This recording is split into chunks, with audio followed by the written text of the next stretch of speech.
Assalamualaikum warahmatullahi wabarakatuh. Selamat siang teman-teman semuanya. Kembali lagi di Pod Sedikit, podcast asik diskusi intelektual bersama saya Fadli Hasan. Episode kali ini kita kedatangan tamu cukup jauh dan sangat luar biasa. Beliau merupakan dosen ilmu pemerintahan, program studi ilmu pemerintahan di Universitas Hasanuddin. Dan satu hal yang dari tadi awalnya saya berbincang dengan beliau agak sedikit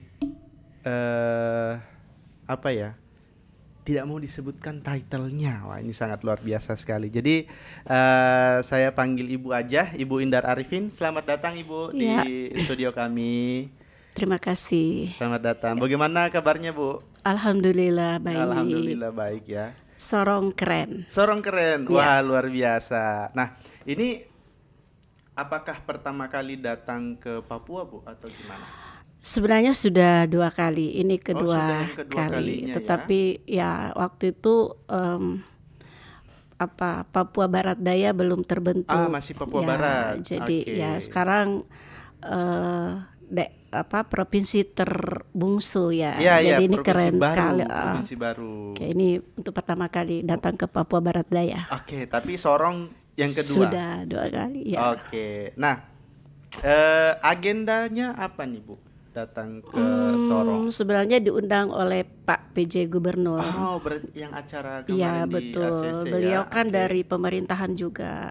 Dari Kap- beliau alumni iya, alumni Unhas Pemerintahan ya. Unhas. Oh, Jadi oke. kita Iya, sama. iya, Satu gen. Satu alma mater ya, Bu ya. Satu gen. Genetik satu genetik. Satu begitu. genetik. Oke. Terus apakah pertama kali datang ke Unamin atau? Iya, pertama kali. Pertama kali datang ke Unamin. Kesan pertama, Bu. Mantap. Mantap ya. Makanya tadi membuat yel-yel itu prodi pemerintahan mantap.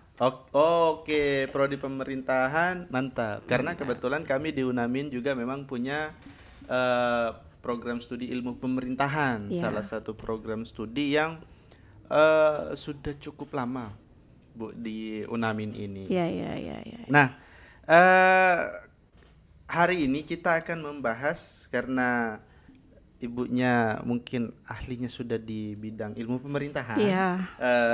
Sudah dari kapan, Bu? Jadi Mengajar. Mengajar. Saya mengajar 1986. Belum lahir kan? Saya belum lahir, Bu. Oke.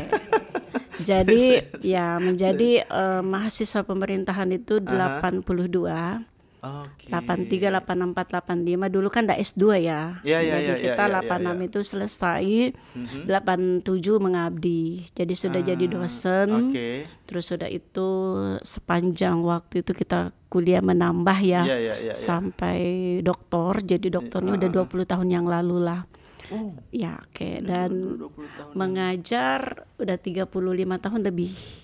Wah, Kalau usia kamu 35 atau berapa sekarang usianya? saya baru 27, Bu. Berarti belum lahir. Aku sudah jadi dosen di Unhas ya. Luar biasa sekali ya. Jadi udah banyak mahasiswa kita sudah jadi bupati. Oh, iya, udah iya. jadi ketua Bawaslu dulu itu yang namanya Prof Muhammad ya. Iya. Itu mahasiswa saya. Mahasiswa dari Unhas juga. Oke. Jadi ya udah tua gitu. Tidak kelihatan, sangat tidak kelihatan. Udah tua banget, udah Saya- udah apa ya, makanya kelihatannya mereka muda-muda semua. Aku bilang sebenarnya kalian enggak, Eh, kita aja yang tua begitu. Sehingga yang dilihat itu muda semua di depan. Ya. Oke, di sini kita akan membahas soal, saya tadi baru dikasih temanya itu terkait penguatan eksistensi ilmu pemerintahan dalam perubahan sosial dan politik. Apalagi nih Bu ya, kita mau memasuki tahun politik 2024 Februari. 2024. Nah, kira-kira bagaimana Ibu melihat peran ilmu pemerintahan ini apa ya dalam memahami dan merespon perubahan sosial politik di masyarakat ini, apalagi tahun 2024 ini. Iya, aku tadi berbicara di dalam itu hanya ingin memperlihatkan bahwa pemerintahan itu eksistensinya ada. Iya, Jadi iya. kalau kita belajar teori ya, Iya. mulai dari teorinya Thomas Hobbes begitu, teorinya Plato, Iya. aku ngomong Socrates, Plato, Aristoteles, Iya. itu selalu mengatakan bahwa pemerintahan itu harus selalu ada. Iya, Harus selalu ada. Sejahat-jahatnya itu pemerintah ya harus diadakan, gitu, harus diadakan. Jadi intinya saya ingin membangun pemikiran mahasiswa kita Iya. bahwa belajar di prodi pemerintahan itu adalah satu berkah yang luar biasa karena tadi tokoh-tokoh kita juga mengatakan bahwa tidak boleh tidak ada pemerintahan. Iya. Nah, Iya, eksistensi yang secara eksplisit Iya. itu ditemukan dalam mutlak terbentuknya negara itu harus ada pemerintah. Iya, jelas. Kan gitu. Jelas. Ya dong. Iya, masih enggak ada ya. Iyalah, jadi ini adalah merupakan senjata ampuh buat kita bahwa pemerintah itu nggak boleh ada.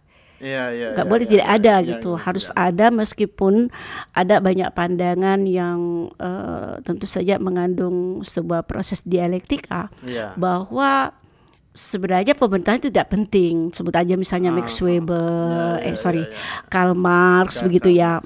Itu tidak penting karena menurut mereka bahwa pemerintahan itu dihadirkan bukan untuk kepentingan masyarakat tapi kepentingan pribadi mereka. Tentu saja hal ini sering kita dapat di dalam faktanya. Berarti teori ini juga mengandung tentu saja kebenaran. Ada kebenaran di Oke, situ. tetapi sebagai pemerintahan, kita ilmu pemerintahan ya tentu saja kita selalu mencoba memberi edukasi kepada seluruh masyarakat bahwa kami prodi pemerintahan sangat dibutuhkan masyarakat yang terkait dengan perubahan sosial politik karena itu tadi setiap aku tadi menggambar piramida ya. Piramida piramida itu lalu kemudian di puncaknya itu aku sebut pemerintah.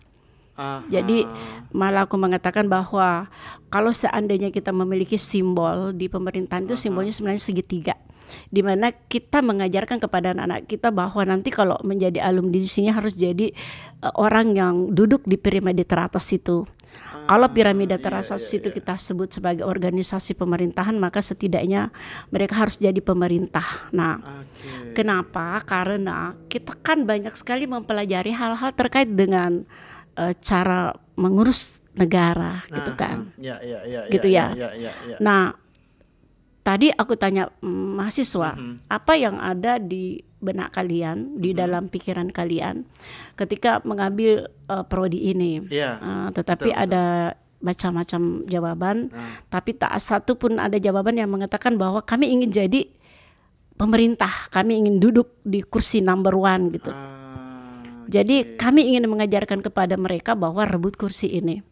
Karena menurut saya ada 4 level di negara kita itu. Yang pertama ada level yang disebut desa, kemudian ada yang disebut kabupaten kota, kemudian ada yang disebut provinsi dan pusat.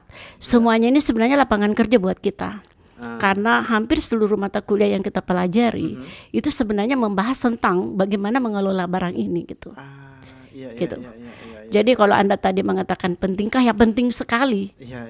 Nah, kalau kita bicara tentang the right man and the right job, selama ini kita belum pernah menemukan orang yang tepat gitu. Kenapa ya? Karena rata-rata mereka yang berada di tempat ini, mereka yang barangkali tidak pernah mengambil mata kuliah seperti yang kita itu, yang kita pelajari. Dan aku tadi membahas sedikit bahwa anak pemerintahan itu tidak boleh menganggur sebenarnya, karena tadi itu pada level pertama itu yang ada desa itu, desa tadi itu aku suruh cari mereka di Google itu 86.000 gitu. 86.000 ribuan itu kan lapangan kerja buat mereka. Oke, dan itu salah satunya level di kita itu, level pemerintahan di kita itu tidak melalui partai politik begitu. Nggak ada kan? Tidak ada dong. Oke, tidak perlu partai. Jadi lebih mudah. Oke, lebih mudah, dan mungkin kalau kita bicara tentang anggaran mungkin lebih murah ya. Ya nggak tahu faktanya nanti bagaimana. Tergantung setiap daerah. Jadi itu lapangan kerja. Sementara kabupaten kota itu 500-an itu, sementara provinsi 38. Ini menurut saya adalah merupakan lapangan kerja buat anak-anak kita nanti. politik ke depan. Tapi dari awal memang kita harus hipnoterapi mereka agar mereka benar-benar memahami barang ini. Nah, ini saya sedikit banyak terbuka. Jadi mohon izin Bu, saya backgroundnya kan dari teknik informatika. Oke.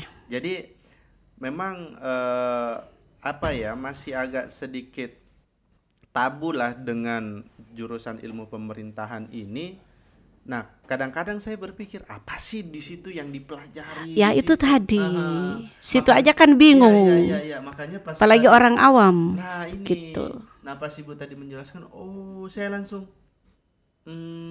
ternyata seperti itu tujuannya. Iya dong.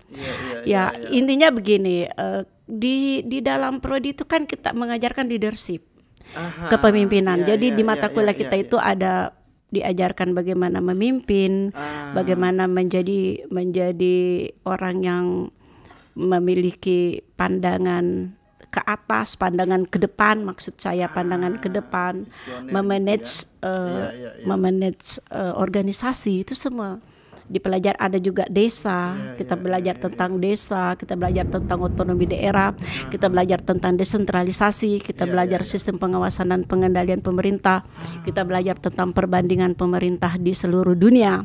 Ini menandakan bahwa apa yang dibutuhkan oleh sebuah negara itu sebenarnya kita pelajari semua di dalam. Artinya kalau kita mencari orang yang tepat, orang yang tepat duduk di pemerintahan itu ya pastinya jawabannya tidak mungkin dong orang yang tidak mungkin orang yang bukan kompetensinya. Oke. Kadang-kadang kan kita ngomong tentang kompetensi, tetapi kita mengingkari kompetensi itu gitu. Padahal sebenarnya pendidikan kita ini sudah sudah dibagi-bagi gitu. Nah, sudah ada porsinya masing-masing. Tapi kita lupa ketika kita berada pada candu kekuasaan begitu. Nah, kita semua lupa. Oke. Iya. Nah, kalau yang kita lihat sekarang nih Bu nih, perubahan sosial dan politik itu kan perkembangannya sangat cepat sekali. Iya. Apalagi kita sudah mau masuk 2024. Iya. Nah, apakah penelitian atau studi-studi di dalam ilmu pemerintahan itu memiliki dampak konkret pada kebijakan publik yang akan yang mendukung perubahan sosial positif ke depan? Penelitian memiliki dampak konkret begitu. Saya kira tidak terlalu. Karena banyak penelitian kami itu sebenarnya hanya ditumpuk di perpustakaan. Sebut saja penelitian mahasiswa kita. Padahal menurut saya penelitian mahasiswa yang paling konkret itu, sebenarnya paling keren itu adalah penelitian S1. Karena mereka ini benar-benar meneliti itu karena mereka mau tahu gitu.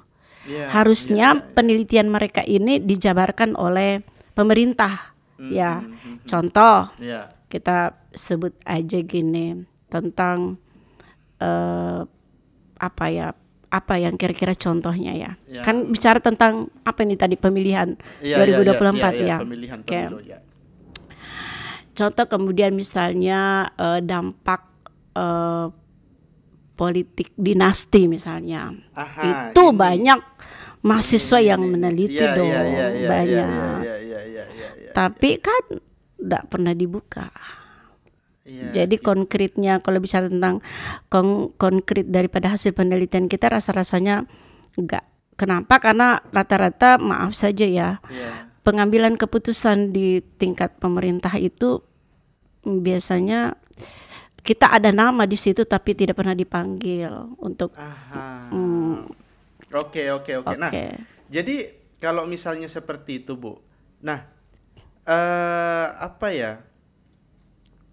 bagaimana kerjasamanya nih dari bidang ilmu pemerintahan, terus kemudian pemangku kepentingan di politik atau stakeholder dapat memfasilitasi perubahan sosial politik ke depannya itu?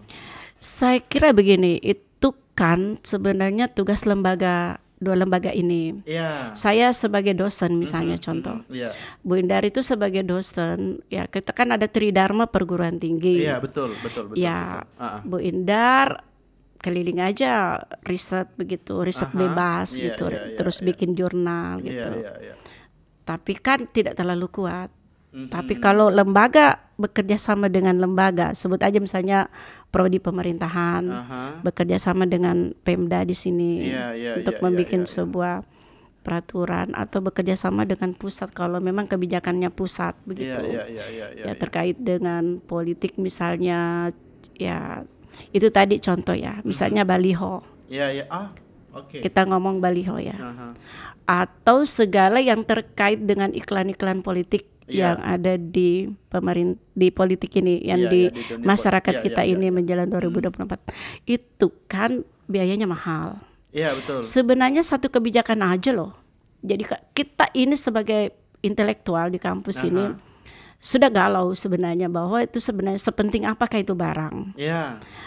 Apakah lebih banyak manfaatnya atau lebih banyak mudaratnya gitu. Nah itu ya itu dianalisis. Tapi berdasarkan hasil penelitian itu sepertinya manfaatnya kecil. Bahkan lebih banyak membuang-buang uang, dan ini menjadi semacam sebuah proyek begitu. Sebuah proyek. Dan ini kan membuat ongkos politik jadi mahal. Kalau ada kebijakan seperti ini bahwa boleh beriklan, tetapi mungkin satu orang itu cuman punya 2 baliho dalam satu titik misalnya, 2 baliho dalam sebuah wilayah, boleh tidak dilarang tapi ada aturan mainnya. Paham? Setuju. Ya, dan besarnya juga ada dong. Ada ukurannya diukur, dan kalau melanggar itu Bawaslu yang akan semprit. Nggak boleh, jadi ada batasnya. Sekarang kan terlihat bahwa yang paling banyak duitnya mungkin yang paling banyak balihonya. Yang banyak duitnya mungkin baliho tertinggi dia simpan gitu. Nah itu kan ada semacam penandaan ya, pencitraan terhadap sang calon bahwa nih aku ini paling gede nih gitu kan. Padahal sebenarnya bukan itu yang dibutuhkan masyarakat. Yang dibutuhkan masyarakat adalah apa yang ingin dia lakukan untuk masyarakat begitu, untuk rakyatnya, visi misinya, gagasannya. Iya dong, harusnya kan visi misinya, taruhlah misalnya contoh iklan disebut aja iklan dalam sebuah produk ya. Iya. Kan ada manfaat-manfaat yang biasanya yang ada yang live itu. Iya, betul. Dan itu mungkin ada waktu hari apa mereka ada di situ ya, kayak gitu aja lah, nggak usah pakai yang sampai buka semacam kayak forum gitu ya, supaya dia bisa menyampaikan gagasan. Ya, pemerintah kan memiliki power. Menurut saya power yang paling keren pemerintah itu adalah bisa bikin kebijakan. Karena kalau bukan pemerintah nggak bisa, kayak saya nggak bisa aku kan bukan pemerintah. Nah ini harus kolaborasi dengan kaum kita intelektual, begitu akademisi, terus pemerintah duduk bareng dan mengatakan bahwa banyak hasil penelitian menyebutkan bahwa barang ini sebenarnya tidak banyak manfaatnya. Dia jadikan aja apa gitu, dan ini membuang-buang uang. Akhirnya para caleg-caleg itu membutuhkan dana besar sehingga dampaknya jadi nggak enak lah. Nah kita lihat juga nih sekarang Bu, sekarang kalau mau dibilang semuanya serba digital, semua serba istilahnya serba teknologi. Nah kira-kira kalau dari peran teknologi informasi ini dalam ilmu pemerintahan atau misalnya di dalam perubahan sosial politik itu seperti apa Bu kira-kira? Itu tadi yang aku bilang, ada iklan di kayak itu yang besar ya, kalau di kota besar ada itu kan teknologi. Bukankah itu teknologi? Satu. Itu kalau publik ya, semua orang bisa lihat, semua orang yang lewat bisa lihat, dan itu bukan hal baru bagi perusahaan usaha profit ya, yang bergerak di di organisasi profit itu biasalah mereka. Itu adalah berperan, harusnya seperti itu. Itu satu. Yang karena mengotori juga kan kalau baliho itu kotor gitu kan. Mengotori. Yang kedua apa ya? Seperti Instagram. Nah, sosial media. Oke, sosial media. Itu juga bisa mereka gunakan. Itu kan tidak kotor. Dan merasa itu lebih efisien begitu. Nah, jadi sebenarnya ada beberapa opsi yang bisa dilakukan. Ya dong. Selain yang tadi yang Ibu sebut, setuju sekali sih. Iya. Facebook kurang enak dilihat, terus orang juga tidak percaya begitu, tersilang loh. Nah, kalau maaf ya, kalau kami biasanya berjalan di mana-mana terus dapat begitu, yang sebut yang bawa mobil ya, yang bawa mobil publik ya, katanya gini, senyum pinter, nanti dilupa kita, Jadi ujung-ujungnya nanti jadi dibully saja begitu. Kalau menurut saya, mending kamu mending mereka iklankan tentang visi misinya lah. Kan foto itu kan bisa diedit, bisa Masya Allah. Ya udah. Mungkin kalau dari segi ini Bu, ini kita di dunia akademik, di bagian akademisi ini kan kita ditugaskan untuk mengedukasi, mendidik,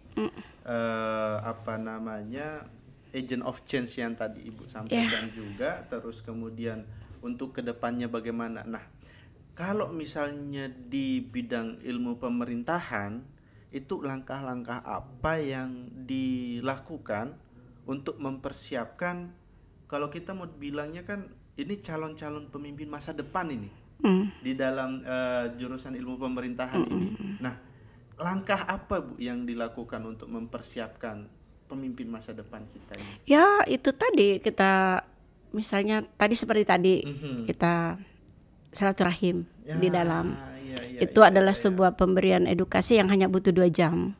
Saya kira banyak banget informasi yang diterima anak-anak untuk memberikan pencerahan, karena memang kita sebagai agent of change ya harus ngomonglah, bicara. Ya yang pertama itu, yang kedua ya kayak begini sekarang nih, kita sekarang lagi mengadakan ini penting nih. Ini penting kita berbicara, kita memang penting memberikan memberikan informasi ke seluruh halayak melalui seperti ini, radio, televisi, sosial media, terus penelitian kita selalu riset gitu kan, riset. Terus di dalam ruangan kuliah itu penting sekali. Itu yang kita lakukan terus menerus sampai jujur saya Bu Indar keliling Nusantara sebenarnya untuk mencoba sedikit membagi ilmu saya dan gratis gitu. Kami datang gratis karena memang Tridharma pengabdian pada masyarakat, bukan pengabdian pada elit ya. Masyarakat gitu. Jadi kalau kita menemukan hal-hal yang kayak tadi, misalnya ada yang tadi aku cerita, misalnya tentang anak pemerintahan yang ada di sana, sebaiknya mereka itu memberi edukasi juga. Karena dia kan sudah dapat di sini, jadi terjadi pertukaran itu pertukaran dari dosen ke dia ke masyarakat. Jadi dia agent of change-nya di sana gitu. Jadi taruhlah tadi jumlahnya ada ratusan di bawah di dalam. Kalau dia memindahkan kata itu secara multi level begitu, multi level ke bawah, saya kira akan berdampak positif ya. Karena banyak tadi ada pertanyaan yang banyak lah, terus kita berikan jawaban dan mereka puas. Saya yakin nanti dia akan juga menyampaikan ke orang bahwa betapa pentingnya kita memiliki pemerintah yang menurut saya pemerintah yang memiliki kapasitas. Terus tadi saya juga sebut bahwa contoh kita sekarang berada di Papua. Tentu Papua dengan kita ini dalam struktur biologis kita mungkin dalam struktur struktur tubuh kita berbeda. Dan itu menarik. Jadi Iya, harusnya ada aturan perda bahwa setiap ada sebuah organisasi mereka harus ada. Kira-kira berapa persen begitu. Supaya ini warnanya keren gitu. Itu harus diatur. Karena kalau tidak diatur itu bisa saja nanti mereka tidak ada. Harus diatur. Misalnya di hotel, rekrut mereka itu harus ada, kalau butuh 10 orang ada 5 orang, 5 orang lain Ya, gitu. maksudnya kalau sepemahaman saya, Bu, di sini hal itu sudah ada, apalagi kan ada dimasukkan- perdanya. Ya, ada perdanya terkait Oh gitu, ini. bagus. Tentang otsus kan, Ya. ya tentang otsus itu sudah berlaku. Mungkin jumlahnya yang harus diperbanyak. Ya karena itu menarik. Iya, Itu menarik banget. Itu namanya potensi lokal. Oke. Keren. Kita belajar kok di Iya, pemerintahan iya, itu tentang otonomi daerah, kearifan lokal. Oke. Ini benar-benar ini ilmu kami. Ini ilmu kami dan pemerintah harus selalu ada melindungi kearifan lokal, melindungi potensi lokal begitu.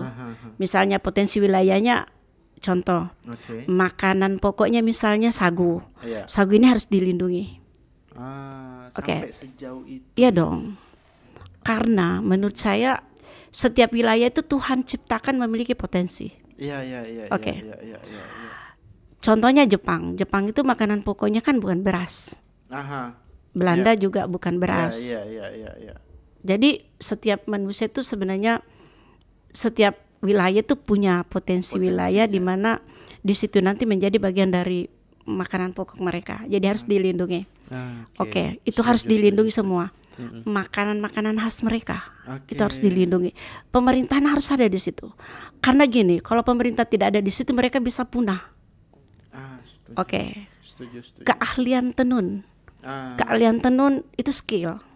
Itu nggak bisa dipelajari oleh apapun gitu. Itu keahlian keren yang lahir dari gen mereka.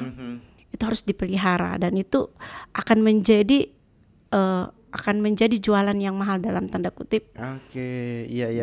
Itu pemerintah selalu ada dan kita pelajari di prodi pemerintahan. Oke. Nah, Ya. tadi kita sudah membahas terkait potensi ilmu pemerintahan ke depannya, terus kemudian peran dari ilmu pemerintahan.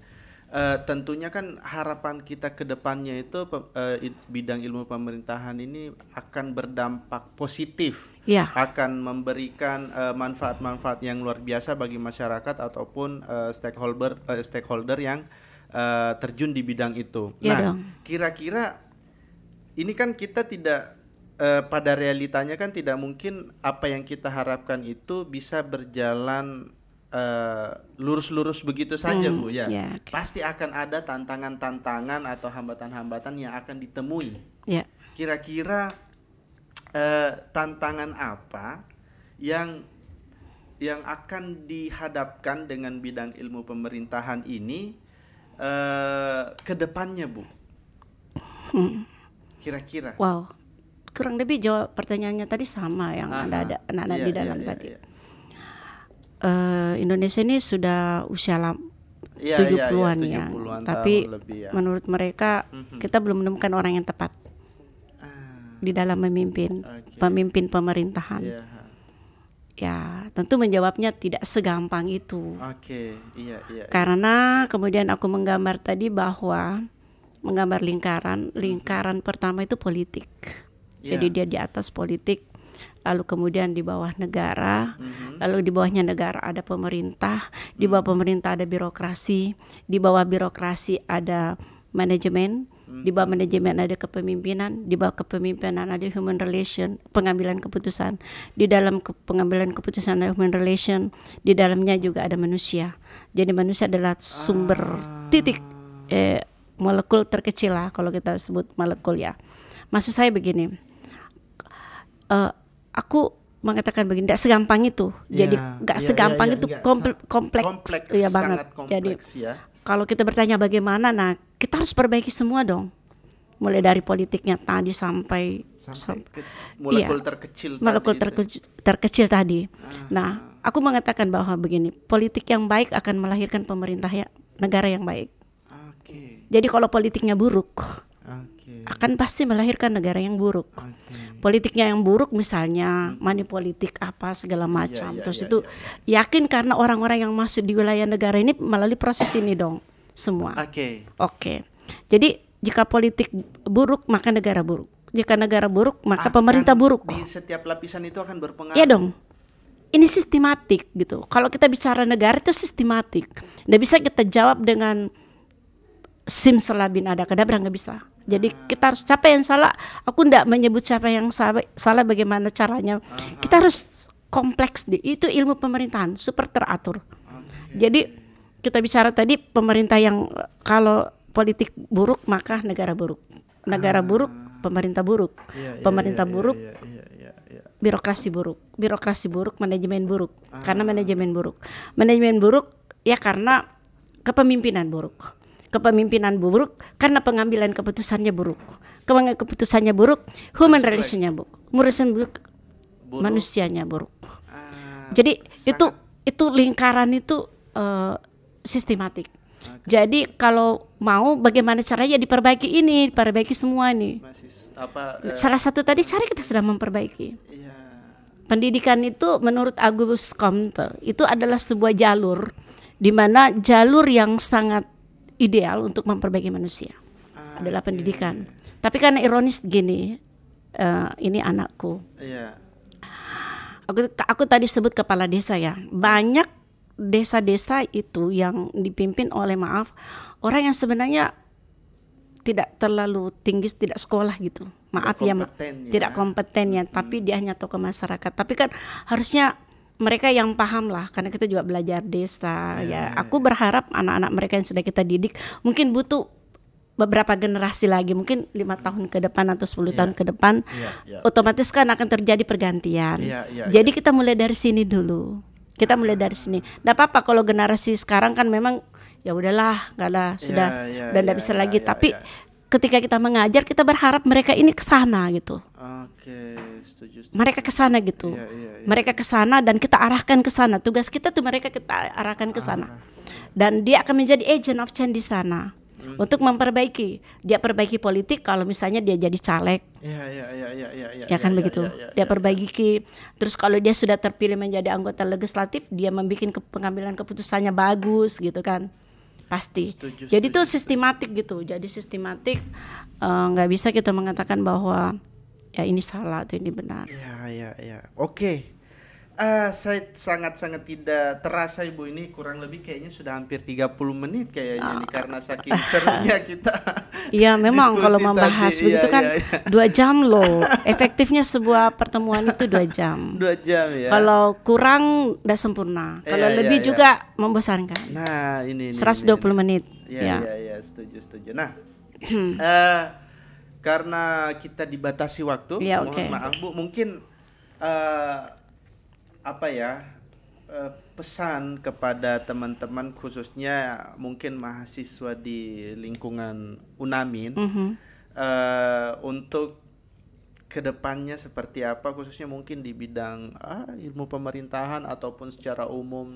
Begini anakku ya.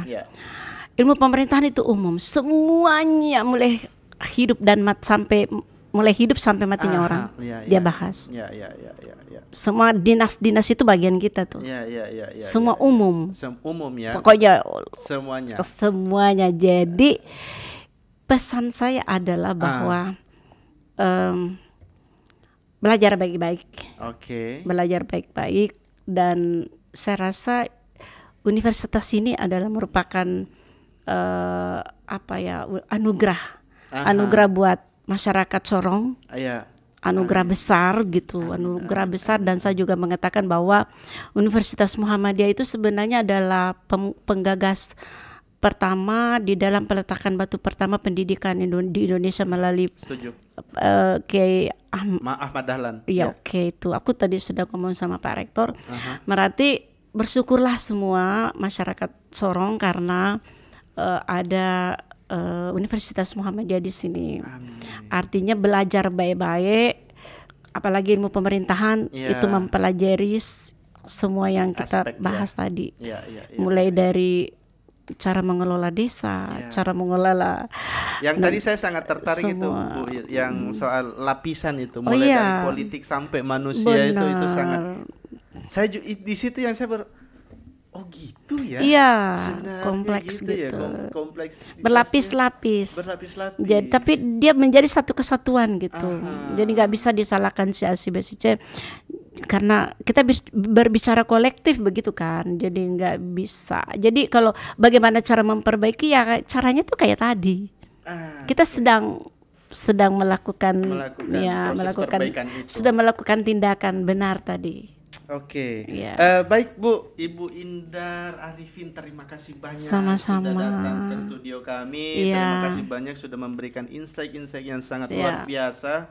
Dan saya sebagai yang bukan di bidang ilmu pemerintahan, jadi tertarik ya. Jadi sangat tertarik saya untuk iya dong. Ilmu kami the best. luar biasa sekali. Ibu, terima kasih banyak sekali lagi. Sama-sama, saya juga terima kasih banyak. Oke. Sebelum saya tutup, mungkin ada satu pertanyaan yang selalu saya tanya. Ini pertanyaan yang sama ke semua narasumber yang datang ke podcast kami. Satu kata buat Unamin. Mantap, luar biasa. Mungkin itu saja teman-teman, semoga apa yang kita bahas hari ini bisa bermanfaat, dan saya rasa itu sangat akan bermanfaat ketika teman-teman mempelajari lebih baik-baik pesan dari Ibu Indar Arifin. Belajarlah baik-baik, bersyukur ada Universitas Muhammadiyah di Sorong. Itu sangat luar biasa. Baik teman-teman, mungkin cukup untuk kesempatan kali ini. Sekali lagi terima kasih banyak Sama-sama, Ibu Indar Arifin sudah masuk. Oke. Lebih dan kurangnya saya mohon maaf. Assalamualaikum warahmatullahi wabarakatuh. Assalamualaikum warahmatullahi wabarakatuh. Selamat sore. Sore. Terima kasih banyak Ibu. Sama-sama.